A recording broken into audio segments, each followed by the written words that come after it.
In today's video, we talk about carb backloading and intuitive eating for physique athletes.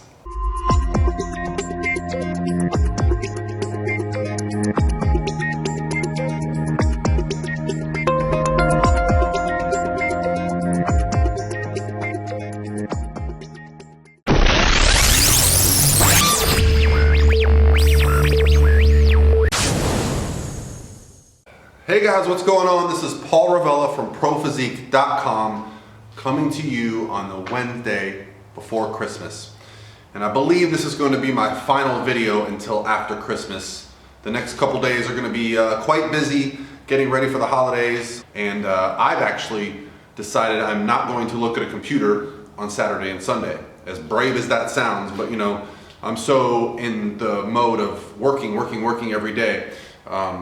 And so I am going to not work at all, 0% on Christmas Eve and Christmas Day, just to make sure I'm fully in there and enjoying the day, because we got a lot of stuff planned with my in-laws and with my parents and with my son and with my sister, family, and a lot of friends, and it's just going to be awesome to just kind of wake up and not think about work for 2 days. And then Monday, I'm going to kick some major ass because it's going to be a great week rolling into the new year, and I'm so excited.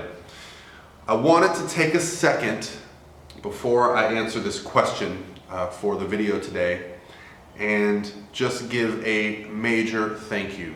I can't tell you how much I appreciate the feedback that you guys give me. You see, I started doing YouTube videos years ago, and the reason I still do them is because when I did that first video, literally I just started meeting people either in my gym or at events that had seen my terrible production, low quality videos and got something out of it and found something positive. And so it's kind of built its own momentum, these videos, and just being a part of the YouTube fitness, whatever you want to call it, community. And I'm so thankful. So thank you guys for subscribing. Thank you guys for commenting. Thank you guys for watching and just making 2016 the greatest year of my life without a doubt.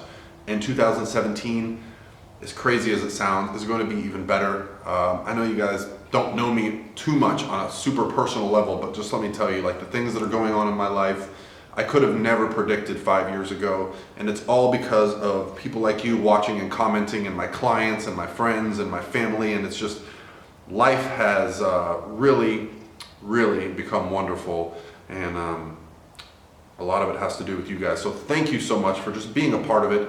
Really appreciate you, and I'm planning to do some really cool things when I reach 10,000 subscribers. As you can see, I'm very close right now, and so I've talked with my sponsor, and we are going to be doing some really cool promotions where I just give away supplements and give away some other things for reaching that milestone.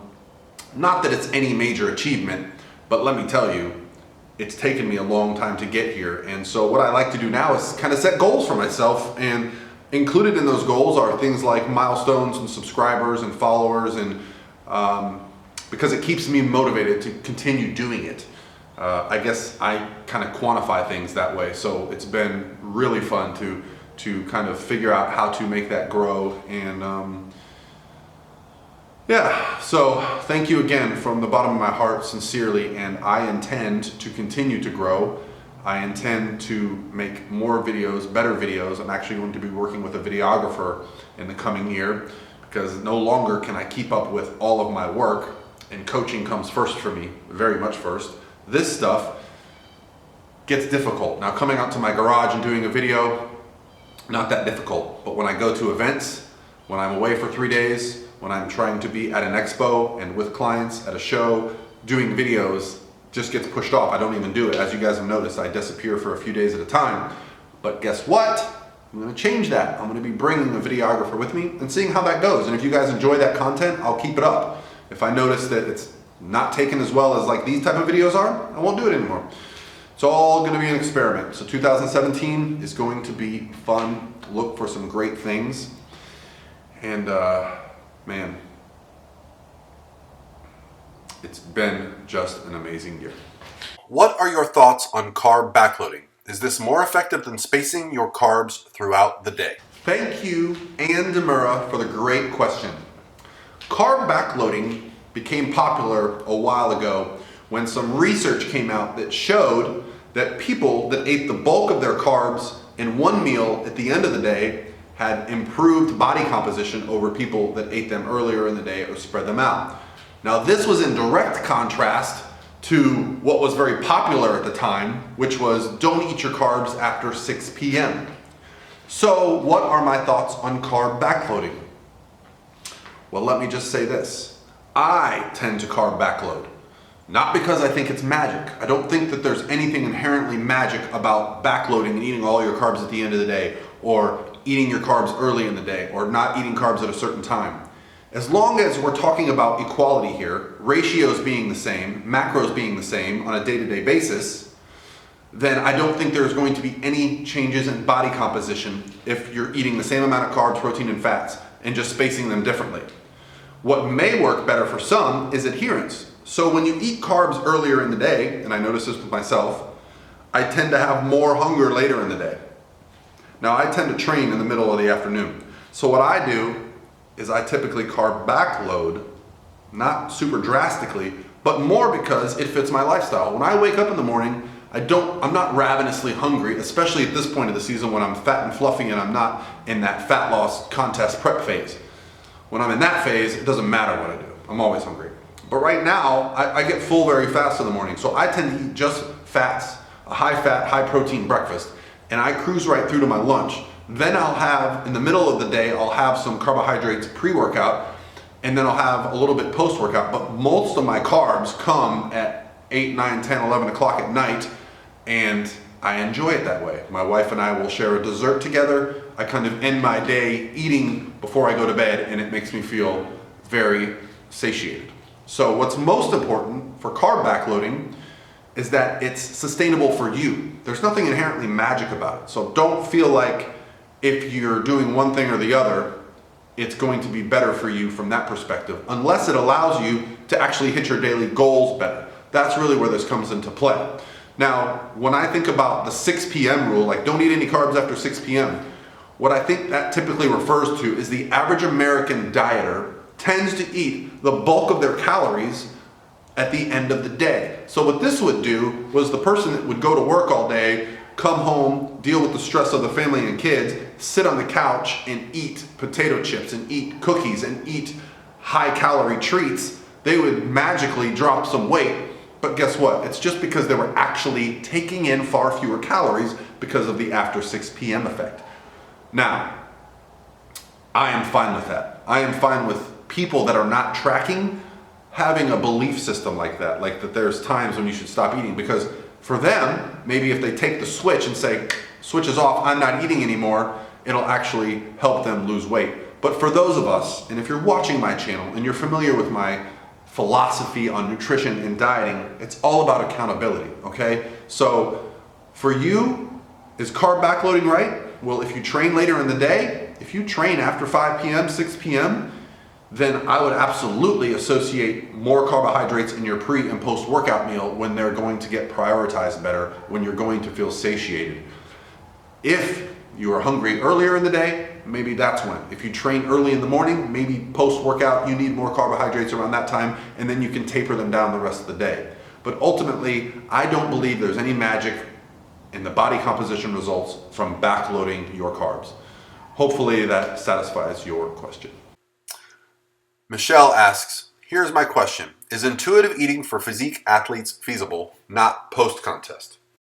Michelle, thank you for the great question about intuitive eating for the physique athlete. Here's what I believe.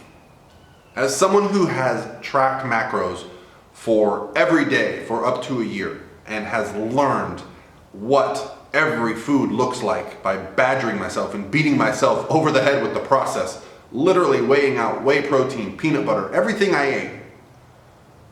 Intuitive eating, for me, means something completely different than it does for someone that's just starting the flexible diet process. For someone that doesn't understand nutrition, for someone that doesn't really look at a plate of food or look at a meal or look at a single item and get in their head the matrix, right? I no longer see food, I see numbers. And so intuitive eating, it all comes down to the person. Do I think a physique athlete can intuitively eat? Abso-freaking-lutely. I do it, okay? At this point in my life, I don't write down every single thing I eat every day. I know what my goals are for the day. I know how to get 250 grams of protein. I know how to get 500 grams of carbs. I'm totaling things in my head as the day goes on. Every now and then, I'll jump on My Macros Plus, I'll plug it all in, I'll see what my estimates are and make sure I'm still on track, because it's a skill you have to keep up with. But intuitive eating, I feel, is the goal. Because what we're doing with flexible dieting is we're learning how to include all these different foods into our diet and keep making progress. I don't expect anyone that competes as a physique athlete to track their macros every single day for every single meal for the rest of their life. Now, some people do that, and that's great. That's a part of their personality trait. Maybe they're more type A than me, whatever it is. But I would never expect that of everyone. What I really expect is that going through this process, learning how to plug numbers in, to look at food, to track things for weeks, months, years, you begin to understand how to go out to a restaurant. You begin to go, I'm hungry, what can I eat that's going to fill me up while avoiding any negative connotations, if that's what my goal is. By going out to eat with your family, out to eat with your friends, going on a trip to Australia, going on a trip to Los Angeles, going to Las Vegas, and not getting that feeling of, oh crap, I'm going on a cruise, what am I gonna do? That's what intuitive eating is all about for me. It's about long-term sustainability. So yes, for physique athletes, I think it's very possible. Now, should you intuitively eat while you're getting leaner? There will come a point, which I discussed in my video about the hormonal changes that happen in contest prep, where your intuition is going to be way off. You cannot rely on your intuition if you intend to get leaner and leaner and leaner, because your body is going to start sending signals, start making you feel bad, making you feel tired, making you feel more hungry. You're going to be less full from the calories you eat. Hell, you're going to actually extract more calories from the same foods. Your body actually improves that process. So the same foods that you were only getting 1,000 calories from, you might now be getting 1,200 calories from later on in contest prep, because your body adapts. At that stage, intuitive eating can actually set you back, because your intuition is going to say, well, I'm hungry, eat more. Your brain's going to play tricks on you. It's going to convince you that yes, you need to eat more calories than ever because you had a really rough workout. Or you look in the mirror and you see yourself and you think, oh, I'm too skinny, I need to start eating more. This is where intuition no longer jives with being objective. Now, there are some people out there that can coach themselves and be completely objective, but they also don't intuitively eat. They're very, very rigid with hitting their daily goals, planning their meals out. So thank you for the great question. Yes, physique athletes should learn how to intuitively eat if they would like that. Otherwise, they can track. It's about consistency. And one thing about consistency is it breeds success. Because if I track a meal and I eat the same stuff every day, which most of us in physique sports tend to do most of the time, we're pretty repetitive, I don't need to put it on a scale and weigh it when I make it every day the same, or when I cook in bulk and I prepare ahead. Thanks, Michelle, for the great question. Well, guys, that's it. That's going to be it for me until after Christmas. Thank you once again for following along. If you have comments or questions below, I will reply to every comment. I will answer all your questions. Please let me know. Love, love, love the feedback. Love being a part of your guys' lives. And I'm going to be at a lot of events this year. And if you see me, and so help me, I hear that you, in the comments, I saw Paul at an event, but I didn't want to bother him. Please bother me. That's why I go to these events. Please come up and say hi. It makes me feel good to meet new people. I love being a part of our lives, and I want to be a part of your lives. So please, if you see me at the Arnold, I may be coming to the LA Fit Expo. Don't hold me to that, but I'm in discussions. Anyway, guys, have an awesome Christmas. Have an awesome Christmas Eve. Enjoy your time with friends and family.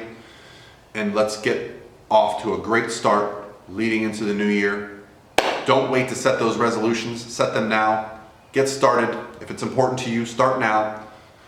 And let's just have an awesome Merry Christmas. Hopefully, Santa brings you some awesome presents. If he does, I want to hear about them. All right, guys. Thank you very much. Have an awesome Wednesday, and I'll talk to you next week.